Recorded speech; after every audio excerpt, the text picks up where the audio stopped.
What's up, you guys? It's Steve here, and two major bills passed in Congress yesterday. They're going to be having a huge impact on stimulus checks and stimulus packages. I'm going to get you the latest. I've got articles, details, and video footage. This is your breaking news stimulus check update and stimulus package update. Now, first up, take a look at this. The House passed gasoline price gouging bill, and this is going to be helping out with the prices of gasoline, and we're hearing this will hopefully bring down those costs. However, we're hearing it might not be effective, but we're hearing that something is needed to be done. As take a look at this. These top 5 oil companies just raked in $35 billion while Americans pay more at the pump. And we're hearing that they are bringing in record profit margins. Take a look at this. 2 wild charts are going to be showing you how big oil profits are skyrocketing as prices at the pump continue to rise. And we're hearing that oil prices are coming down, but gas prices are high, and they're going to continue to stay up there. Now, take a look at this chart just to understand how much profit they are bringing in. This is going to be showing you Shell, BP, Chevron, and ExxonMobil, but let's just focus on Shell.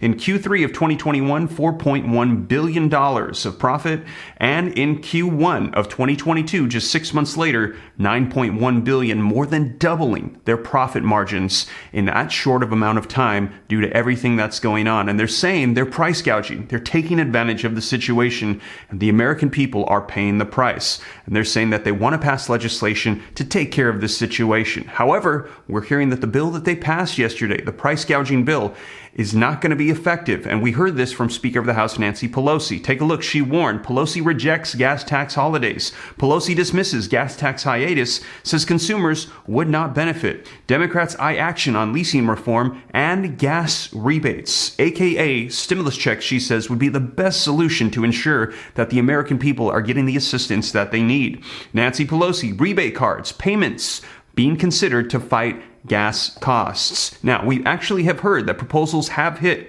4th federal level checks to help out with gas prices and with our economy at this time. Take a look. I shared with you recently. With inflation at a 40-year high, Food and Fuel Family Savings Act would give millions of Americans $600 usable only on food and gas. And if you want the details on this proposal that came out in the Senate for a 4th federal level check to all, check out my last video where I cover all the details and share with you video footage as it was presented by Senator Jack Reed. Now, also, that is not all. We've also heard from the House of Representatives. Take a look at this. Just recently, Republican representative pushes for $1,000 stimulus to all Americans, saying send out a 4th federal level $1,000 check. Representative Jim Banks appears to want to directly help with inflation-weary Americans instead of giving more aid to war-torn Ukraine. As you will recall, there was a $40 billion bill that hit the Senate. Senator Rand Paul stopped it and said, why are we sending money across the world when we've got economic issues here domestically? And that's when we heard from Jim Banks, who said send out $1,000 stimulus checks instead. And if you want to get all the details on that proposal, check out my last video on that as well. Now, we have an update for you that's going to directly impact stimulus packages and is tied to Ukraine. As take a look at this. Yesterday, the Senate passed the $40 billion Ukrainian aid package. That's right, it passed in the Senate, has passed in the House and the Senate, and now is going on to the President. And this is huge for stimulus, and here is why. Take a look at this. As you will recall, just a couple days ago, Joe Manchin said that he wants to help Ukraine defeat Russia before taking on Biden's economic agenda, saying, listen, I'm willing to negotiate a stimulus package for reconciliation, for Build Back Better. However, first, I want to address Ukraine. So now that this aid is going to be going out, Congress will be turning their attention back towards stimulus provisions with Senator Joe Manchin. Take a look very quickly. Senator Joe Manchin's chief priority above all else right now is helping Ukraine win the war against Russia. Jumping down, he repeated familiar demands about using reconciliation as a way to pay down the growing federal debt and to get our financial house in order. So now, Joe Manchin said that he will be turning his attention towards our domestic issues to pass a reconciliation bill to help out our own country. And again, if you want to get all the details on that, check out the previous video that I uploaded just a couple days ago on what came out from Senator Joe Manchin. Now, with that being said, you guys, let's go ahead and dive into the latest. I'm going to get you caught up as to what's unfolding with these bills, what passed, and the way forward with stimulus. Now, also wanted to mention, consider joining the second channel, Steve Ram Finance, to learn about growing wealth wealth and personal finance. I pray that that channel is a blessing to you. I know we need all the help that we can right now. So if you'd like to learn about growing wealth, real estate, stocks, crypto, starting businesses, I'll pin a comment down below. Click the link, go subscribe, turn on notifications. But with that being said, you guys, let's dive into the latest. I've got some video footage we're going to start off with. But before we do me a quick favor, smash that like button for the YouTube algorithm. Just takes a second, helps me out a ton. I appreciate it. Thank you so much. Also, leave your comments, share this out if you think it could help out other people. If this is your first time here and you want to stay up to date, totally free, come join the Ram fam. Why not? All you got to do is hit that subscribe button, turn on that notification bell. I'll keep you up to speed on everything going on. And if you got any specific questions for me, I'm easy to get a hold of directly. Just hop onto Instagram and shoot me a DM at SteveRam3. And when I see him, I'll do my best to get you any answers to any questions that you have. But with that being said, you guys, let's go ahead and dive right in. And let's start off with the video footage of the passage of this Ukrainian aid package in Congress. And then we're going to be hearing from Mitch McConnell, who's saying this is specifically in our own interest to help out Ukraine. And then they're going to be focusing on stimulus. The yeas are 86, the nays are 11, and the bill is passed. Under the previous order, the Senate will resume consideration of the motion to proceed to S4008, which the clerk will report. Motion. Today, the Senate will approve more lethal assistance for Ukraine. And it's going to be a big bipartisan landslide. As a matter of moral principle, the United States is proud to support a sovereign democracy's self-defense. Innocent Ukrainians have been subjected to wanton cruelty, but aid for Ukraine goes far beyond charity. The future of America's security and core strategic interests will be shaped by the outcome of this fight. Anyone concerned about the cost of supporting a Ukrainian victory should consider the much larger cost should Ukraine lose. In Europe, close allies and trading relationships would suddenly be hundreds of miles closer to the territory of an aggressive, emboldened autocrat.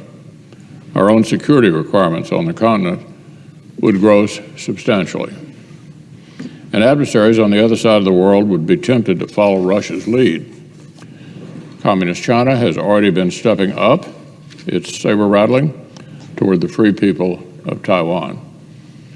More tough talk, more airspace incursions, more evidence of their utter disregard for the rule of law. Our friends in the Pacific see this connection very clearly. As Japan's Prime Minister put it, quote, "We must show that there are consequences to violence by Russia." Another quote from him, "Ukraine may be East Asia tomorrow." Many of us are convinced that China is our most significant strategic challenge. Successful long-term competition with the PRC will require having European partners firmly on our side. We will sorely need the trust and the relationships that abandoning Ukraine would exhaust. Turning our backs on Ukraine would harm our goals in Asia, not advance them. So I'll be a proud vote for America's national interest and vote to approve this badly needed assistance today. I encourage every senator on both sides to join this bipartisan supermajority. The most expensive and painful thing America could possibly do in the long run would be to stop investing in sovereignty, stability, and deterrence before it's too late. So there you have it, officially passing in the Senate. And then we heard from Mitch McConnell saying that this is self-serving for the United States to support this, and that is why there was a super majority. Now, very quickly, let's cover what unfolded. Link in the description below as the Senate passes a $40 billion Ukrainian aid package. The Senate voted 86-11 Thursday to approve a $40 billion Ukrainian aid package that would replenish the United States stockpile of weapons transferred to Ukraine and provide billions of dollars to help the Ukrainian government continue operating and for humanitarian assistance. Now, President Biden is expected to sign the legislation, which exceeds his $33 billion request to Congress immediately. The House passed the legislation overwhelmingly earlier this month in a 368 to 57 vote. And Biden on Thursday applauded Congress for sending a clear bipartisan message to the world that the people of the United States stand together with the brave people of Ukraine. The resources that I requested will allow is to send even more weapons and ammunition to Ukraine, replenish our own stockpile, and support U.S. troops stationed in NATO territories. Biden announced that he would immediately provide another security package of artillery, radars, and other equipment. So, more spending on the way as well for Ukraine. Democratic and Republican leaders hailed the vote as a crucial step toward halting Russian aggression and firmly within U.S. nation security interests. So this is also self-serving for the United States and our democracy as well. This is a large package, and it will meet the large needs of the Ukrainian people as they fight for their survival. As President Zelensky has said, the Ukrainians are caught up in a fight for democracy, the very democracy that we love ourselves, said Senate Majority Leader Chuck Schumer. So this has passed in the Senate. It's going on to the president to be signed into law, and we're hearing very soon. And directly related to gas stimulus checks, yesterday we saw the House pass that gasoline price gouging bill, which we're hearing, though, is likely not going to be getting traction in the Senate, as they're saying this is not going to solve the problem. This is not the solution for these high prices. Link in the description below. The House voted Thursday to pass the Democrats' bill aimed at combating the price gouging of gasoline. The bill passed 217 to 207 very narrowly in the House, with no Republicans voting for it and 4 Democrats voting against it. The legislation is unlikely to gain traction in the Senate, where it would need the support of 10 Republicans to advance, but it's part of a major messaging push by Democrats as they try to blame the oil industry for these skyrocketing prices. Their claims of oil price gouging have been met by some skepticism from analysts who have blamed market forces rather than gouging for the high gas prices. Still, Democrats point to record profits posted by major oil companies as evidence of the issue, as I shared with you earlier in this video. What's infuriating is that this is happening at the same time that gas and oil companies are raking in record profits and then putting those dollars into stock buybacks, said Representative Kim Schreier. The legislation from Schreier and Representative Katie Porter would outlaw the selling of fuel at an excessive price during an energy emergency, though it does not detail any particular price threshold. Now, the bill would also empower the FTC to pursue legal action if instances of price gouging are discovered. Now, jumping down, gas prices hit new highs this week, averaging $4.59. Now, market analysts have said repeatedly that the high prices are being primarily driven by Russia's invasion of Ukraine, as well as pandemic recovery.